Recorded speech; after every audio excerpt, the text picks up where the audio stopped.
Olá, queridos alunos. Estamos aqui mais uma vez e hoje vamos falar da Ásia, diversidade física, cultural e grandes economias. A Ásia, formada por 45 países e com cerca de 45 milhões de quilômetros quadrados de extensão, o que corresponde a 30% da terra emersa do globo terrestre, a Ásia é o maior continente do planeta. Então aqui nós temos aqui a Ásia, né, a parte de países bastante populosos, como a China. Nós temos a Rússia, né, que ela tem uma parte europeia, mas a maior parte do território russo fica no continente asiático. A Arábia Saudita e Índia, né, como os destaques ali, como os grandes países. E ali, no lado, temos uma área que mostra a área de continente em relação às terras emersas. E aí você vê que a Ásia tem 30%, né, ali em laranja, um pouco maior do que a América, que tem 28%, corresponde a 28% das terras emersas. Então a Ásia, ela é bem significativa, né, o tamanho dela, e ela corresponde justamente ao continente com maior ocupação, né, das terras emersas, né, participação de terras emersas no globo terrestre. Então vamos lá. O clima da Ásia. A Ásia, pelo tamanho, né, que se estende aí de várias latitudes, desde de baixas latitudes até a região do polo, ela vai ter um clima bastante diversificado, né? Então, se nós pegamos as latitudes aí mais baixas, a região equatorial aí em vermelho, né, um clima mais quente, com mais umidade, né, o clima tropical na área laranja, e nós vamos subindo, vamos encontrando climas mais frios, né? O clima verde trata-se de um clima temperado, que é um clima onde vai ter uma variação muito grande, né, de temperatura, de pluviosidade, né? Aquelas 4 estações do ano bem definidas, né? Primavera, verão, outono e inverno, né? Então, os climas mediterrâneos, né, o subtropical, vamos encontrar, sim, alguns desertos também. E lá no alto, né, próximo aos polos, os climas frio de montanha e o polar, que são climas mais gelados, né, por conta das altas latitudes, a proximidade justamente com os polos, né. Então, isso vai influenciar na vegetação, né. A vegetação, se observarmos que naquela região onde tem um clima equatorial, né, com grandes altas temperaturas e grandes índices de pluviosidade, de chuva, nós vamos ter a presença da floresta tropical e equatorial, né? Claro, mais chuvas, um sol, tudo que as plantas precisam para florescer. Então vamos ter uma presença de uma floresta nessa região. E subindo, né, vamos ter as pradarias, os estepes, né, os desertos, as savanas ali em verde claro, que correspondem ao nosso cerrado, à nossa caatinga, né, aquela vegetação mais arbustiva. E lá no alto nós vamos ter as florestas temperadas subtropical, já um verde, um tom verde, um pouco caído para o azul, e a floresta coníferas, que é conhecida como taiga, que é aquele período de Natal, né, que ele tem aquele formato de cone, justamente para se adaptar ao clima da região, a neve, né? Que as folhas são bem finas, bem forma de agulha, né? Acicufoliadas, para não reter neve. E a tundra, né? Naquela área mais ao norte, aquela roxa, onde a tundra ela vive em uma vegetação rasteira, né? Pequenas folhas, flores que florescem na época do degelo, mas que vivem boa parte do ano coberta de gelo, né, por conta das baixas temperaturas próximo ao polo. E o relevo? O relevo a gente pode destacar aqui os planaltos, né, como o Planalto do Tibete, né, que eles chegam ali naquela região próxima, onde tem ali a região do Himalaia, né, a 4.000 metros de altitude. Nós temos também grandes planícies, né, destacando a planície da Sibéria, que é a maior, né, ali próximo aos Montes Urais, né. Então, assim, nessa área verde, quanto mais verde, né, que são altitudes mais modestas, e os tons de amarelo e marrom são altitudes crescendo, né? E o vermelho corresponde às maiores altitudes. Então, nós temos altitudes aí na faixa de uns 1.000, 1.500 metros, até os pontos mais altos com 4.000 metros, né? Algumas na presença de deserto de Gobi, outros planaltos mais ao norte, como o Planalto Central Siberiano. E ali, se você pegar ali próximo ao Mar Cáspio, né, junto à Europa, nós vamos ter uma área verde que são grandes depressões, né? Onde até o relevo se encontra em um nível muito mais baixo, assim, em relação ao nível do mar. Então esse é basicamente, né, assim, o relevo que nós encontramos no continente asiático. Aqui nós temos umas fotos, né, aqui ó, do Monte Everest, né, o ponto mais alto, né, e aqui uma foto também de alguns do Planalto, né, muito bonita essa imagem. Então esses são os pontos mais altos, né, aquela região que a gente vê ali em vermelho, no tom de vermelho, para amarelo, altitudes aí de 3.500 a 4.000 metros de altitude. Então, um relevo assim bastante também diversificado, né, com grandes altitudes e que em alguns lugares nós vamos encontrar algumas depressões. Penínsulas e ilhas. Com o litoral bastante recortado, a Ásia destaca-se ainda pelas várias penínsulas, como a Península da Anatólia, onde se situa a Turquia, a Península Arábica, a Península da Indochina, entre outras. Quanto às ilhas e aos arquipélagos, a maior concentração ocorre na porção sudeste do continente. Entre eles, a gente pode destacar ali, né, o Japão, né? O Japão, que é um conjunto de mais de 3.000 ilhas, são 4 ilhas maiores, né, como a ilha de Hokkaido, né? Mas o Japão, ele é um país que é formado justamente por um arquipélago, né? Um conjunto de várias ilhas, né, vulcânicas. Essa região, né, ali próxima ao Círculo de Fogo do Pacífico, né, tem origem vulcânica. Quando a lava ela entra em contato com a água, com o ar, né, e solidifica, formando grandes rochas, aquelas grandes formações que vão gerar as ilhas. E algumas delas crescem bastante, né, pelo seu aglomerado, como o Japão, se torna até um país. Então, é uma região também que é muito sujeita a vulcanismo e aos tsunamis, como nós vimos recentemente na história, né, naquela região, bastante tsunamis que ocorreram, né, e atingiram ali aquela região do sudeste da Ásia. Agora um pouco sobre a regionalização segundo a localização dos países no continente. Então, a Ásia pode ser dividida como a Ásia Setentrional. Setentrional é a região norte, né? Quando a gente fala de setentrional, é a região norte, onde está a Rússia. Os países do Cáucaso, a Ásia Central, né? Mais em rosa, Cazaquistão, né? Uzbequistão, Afeganistão, né? A Ásia Meridional, né? Que já é essa que se situa um pouco mais ao sul, onde temos o Paquistão, a Índia, Nepal, Butão, Bangladesh, né, ali em vermelho.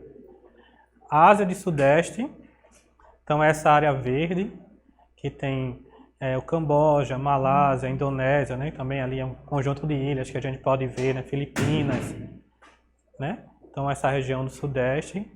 A Ásia Oriental, onde encontramos a China, a Mongólia, as Coreias e o Japão. E o Oriente Médio ou Ásia Ocidental, né, que é aquela região que nós vamos estudar brevemente mais à frente.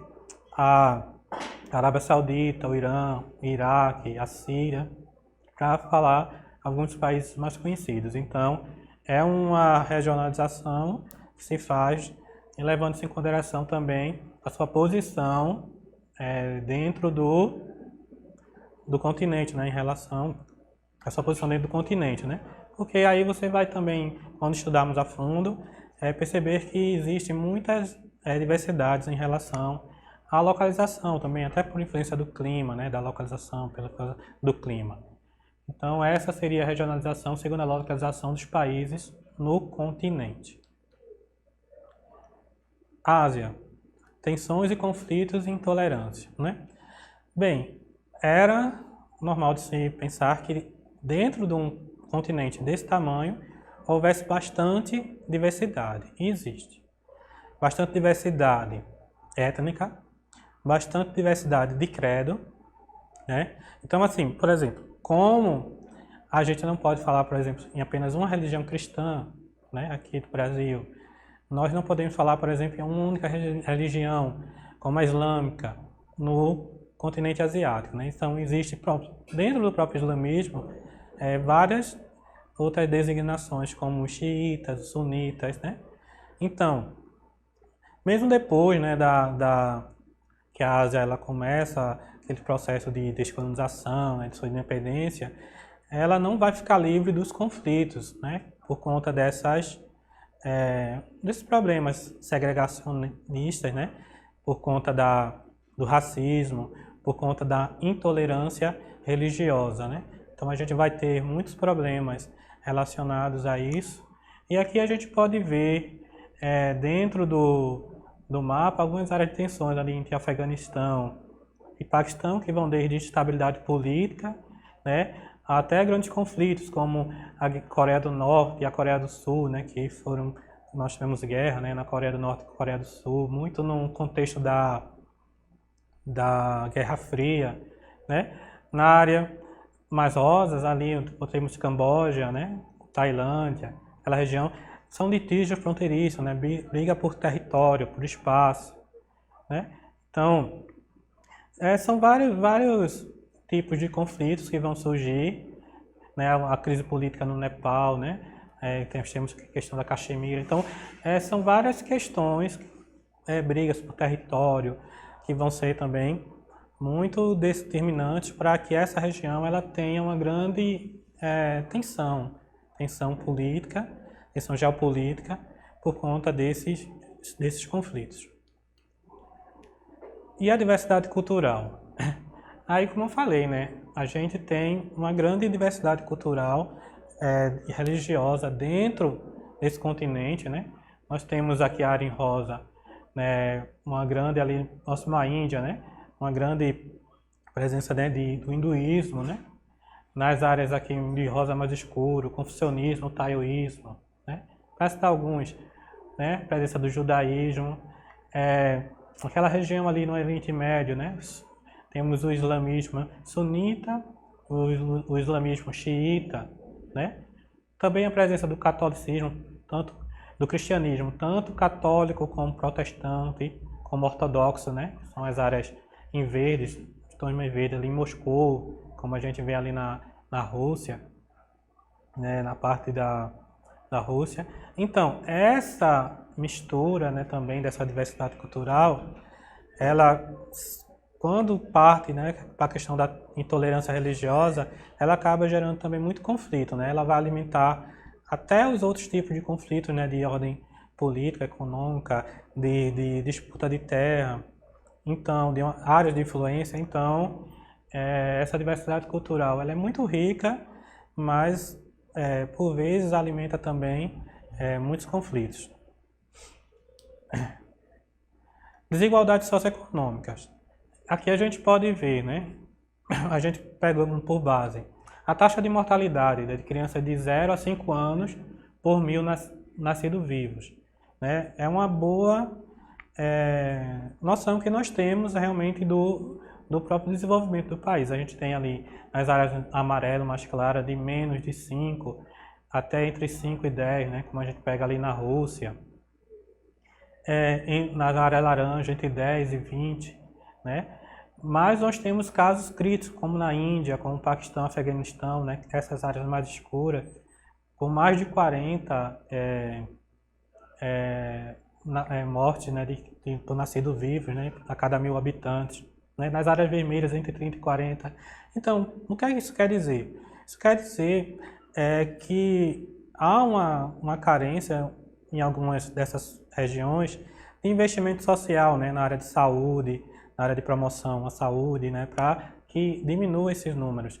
Então, nos países onde você vai encontrar um pouco mais de condições financeiras, uma condição econômica melhor, onde haja mais investimento, esses números eles vão ser mais baixos. Então, essa análise ela reflete bem como há uma desigualdade socioeconômica, né? De menos de 5, entre 5 e 10 há países que têm uma alta mortalidade infantil, porque são países mais pobres e que investem menos em qualidade de vida da sua população. E agora vamos falar um pouco das grandes economias, né?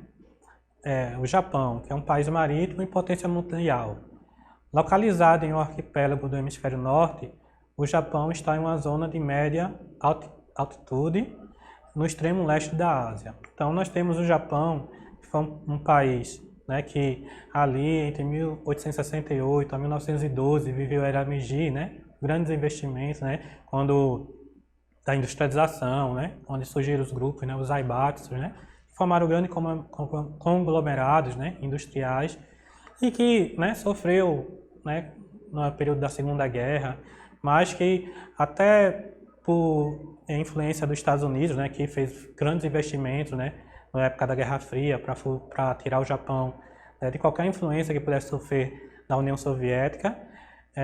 O Japão aproveitou bem esses investimentos, né, investiu em educação, em tecnologia, e hoje nós temos uma economia muito forte.